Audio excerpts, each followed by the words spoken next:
This tutorial has been approved by Wacky Wolf AO, the founder of the Wacky Jump, and has the official Wacky seal of approval.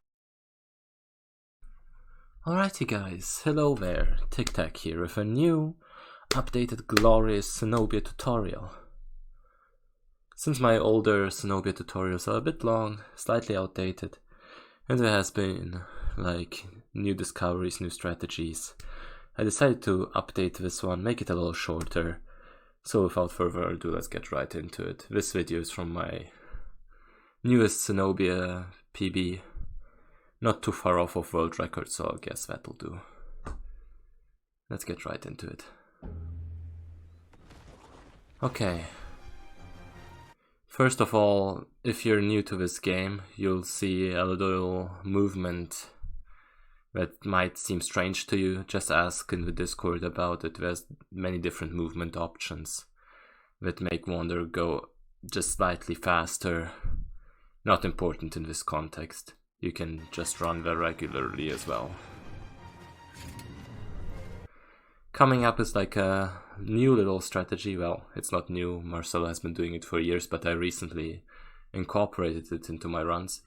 Just a slight optimization that you don't have to do, but it might be useful to do. Basically, I'm not sure if you have a name for it, but it's where you make Wander walk on air, which just smoothens out the little transition from here to the pit. Let me see if I can make this work with paint. Yeah, you basically want to jump from here to the pit down there, and if you want to do the little levitation thing, basically once you jump here, where you are at the right at the edge of the whatever hell is that supposed to be, like sewer thingy, water thingy, basically where you're at the edge of where you can walk, you jump there, press the whistle button, which is X for classic and modern remapped at least. Might be different in modern, I'm not sure. Then, once you do that, you just spam jump. And if you do it correctly, timing-wise, Wander will levitate a little before jumping. And that's just a little faster, nothing too important. I want to keep this tutorial short, so let's just keep going. Jump, whistle, jump spam, and you can do that. It's actually important that you hang on here, like on somewhere in this area if you want to do a very fast Cenobia, because that messes with AI. If you don't want to do that, you can just keep running into this direction along the sewer thingy, whatever the hell that is, and jump on later. Then Cenobia will delay his movement and you have a little bit more time to do the Superjump that's coming up. So you want to go to this pillar, right in the end, the last pillar you need to go to. You skip everything else. And yeah, Superjump. A nice little strategy that's easy to learn, very hard to master. Basically, due to the property of the base of the pillar, if you jump into it, Wander glitches into it. It glitches out a little and Wander can gain height if you do it correctly. For that, you want to especially look out for these areas. You can basically super jump all around the pillar, but these two areas seem to be a more consistent one. If you jump to the right, usually you will get higher jumps, but in my experience it's a little bit less consistent. So in my opinion, if you just want to get a solid super jump, I'd narrow it down to like this area, around this area.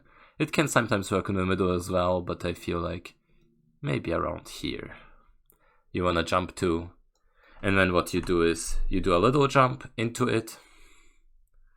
You spam jump as fast as you can, and by as fast as you can I literally mean as fast as you can humanly do. It might be a little faster than you would expect. You can watch any of my stream videos. Nowadays I also use the controller inputs. It's very fast. Yeah. But it's as easy as that. You jump there, jump spam, and then you get launched. In practice it looks like that. Little jump, jump spam, and you're up there.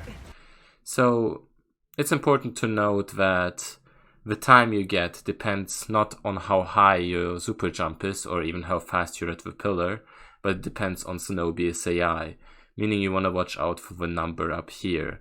If Cenobia hits at around late 26, early 27 seconds, you did everything perfectly in the AL pace. Usually it's later than that. Sub 30 is still good. If you get over 30 seconds, well, you know that you're not optimizing your movement enough.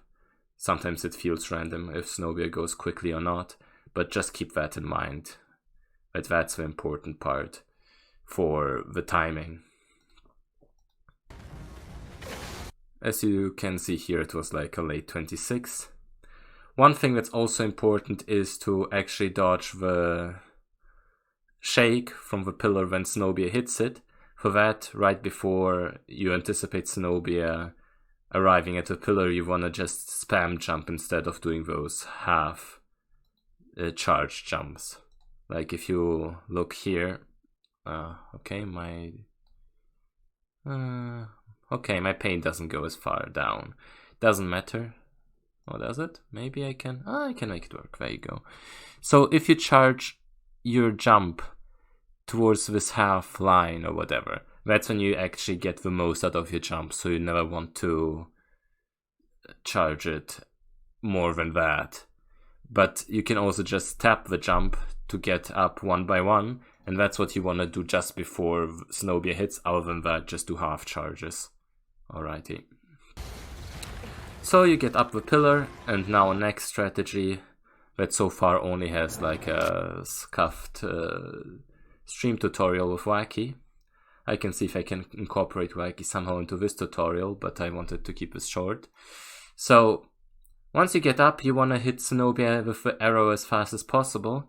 A little trick you can do on classic controls is hold, let me think, L1 and the aim button. That way it focuses on the Colossus and basically auto aims. It doesn't work on modern, sadly, or modern remapped doesn't work either. That's why you actually want to use classic if you want to go for actual records, but if you're just starting out, it doesn't matter really.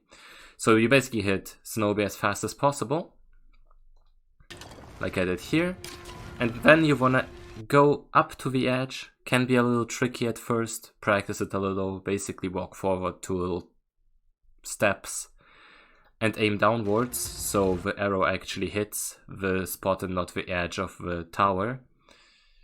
And then just before Cenobia hits, you saw I shot an arrow, and that's important so Cenobia's AI reacts in a certain way. It definitely accelerates the process. If you're just starting out, maybe focus on the super jump itself, and the next coming up jump is the Wacky jump, discovered by Wacky Wolf AO. We have a very, very cool reveal video if you want to watch that on my channel, because back when it was first discovered I actually got a world record with it. But yeah, Wacky jump. The important thing is these ledge thingies. They are little plateaus where you can jump onto, and those actually allow you to do like a first jump towards that plateau and then jump directly to the other plateau where you have to go anyway during the cutscene if you do it right. That way you're basically skipping the whole like run towards the little pillar there, climbing up, going back here. This saves like 5 to 7 seconds or something. It's very cool. For that, it's a bit specific how you want to jump.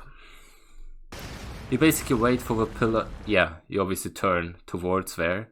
If you're unsure about the setup, what you can also do is actually crawl towards the ledge, fall down and grab onto the ledge and then get back up when you get the right setup as well. I usually just turn around because it's better for Cenobia's AI, but you can practice it the other way. Anyway, you wait for the pillar to almost fall down. Just before the pillar hits, like here, almost when the pillar hits, but just about then, you hold this direction. Let me actually think about it for a second, that I'm not saying anything wrong. Yeah, about this direction on the stick. And you do a long jump. so you land on the ledge back there. You do a long jump, wait a little, and then after that, you, let me see, jump into that direction and hold grab, so you grab onto the thing. So you do a long jump into this direction, and from there, once you land here, you jump into this direction. During the cutscene, if you're a bit unsure, you can practice the first jump first to see if you land there or not, and then do the second jump after the cutscene, and eventually you can incorporate it during the cutscene. So jump, land, jump to the second thing, and if you did everything correct, you're instantly up here. Let me see if I can get a good view. If you fail that jump, there's actually still a backup. You can jump onto this thing, and from here you can still jump onto the plateau. That's very, very useful, because it's still faster than running all the way back. And it also visualizes the jump a little better. So if you're unsure, just practice jumping from here to the plateau, from the plateau to the end. And once you understand what exactly is going on during the cutscene, you can try and do it during the cutscene.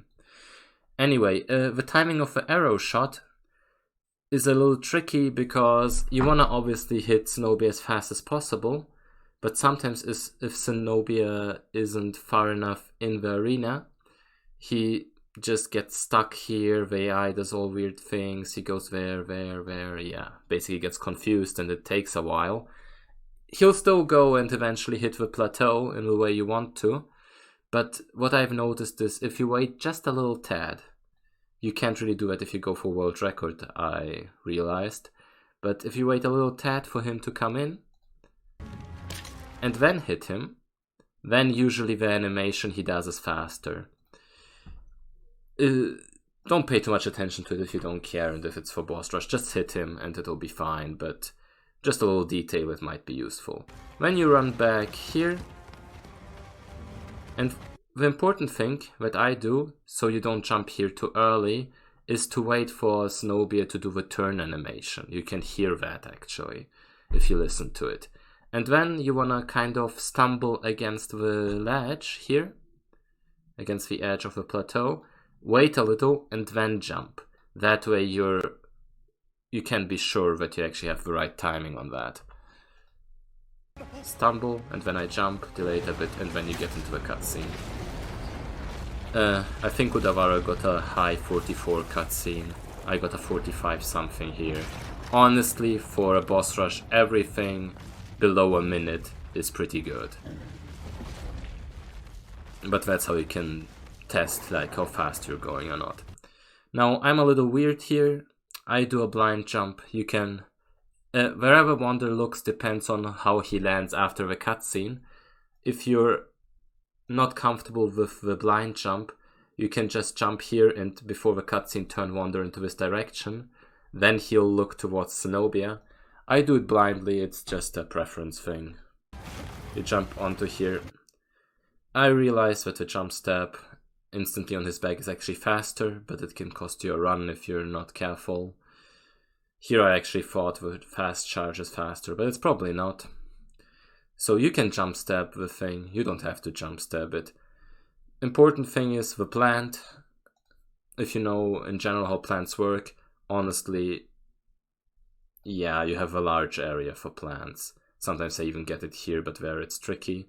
Ideally, if you want to be on the safe side, just try to aim for like the back area just behind the sigil, where you're pretty safe with the plant. Make sure to not, to not change position at all, like usual for plants. And then you can just stab uninterrupted. You can actually cut one of the stabs short by like a little, maybe 80 or 70% stab. And now in the end, if you want to do a jump stab for a yell or whatever, you want to keep holding on to the R1 button, no matter the controls, well, unless it's modern when it's R2, but the grab button basically. You want to hold on to that. Then while holding it still, you want to press the jump button and then switch to the stab button. That way he'll jump stab no matter which control. You hold grab, press jump when square while you keep holding on to the grab button, and it makes the jump step a little safer because Wonder doesn't jump off unless he's not shaking. So that way you have a pretty safe jump step. In boss rushes you probably don't want to go for that, but just a little thing that you might want to know. Yep, and there we go. With Cenobia. How long is the tutorial? 15 minutes? Well, I wanted to keep it at 5 minutes, but I'm sorry. There's a lot of stuff to explain. I hope it was still short enough. And I hope whoever watches this, that this helps you with Cenobia. Good luck with the runs in the future. Cheers.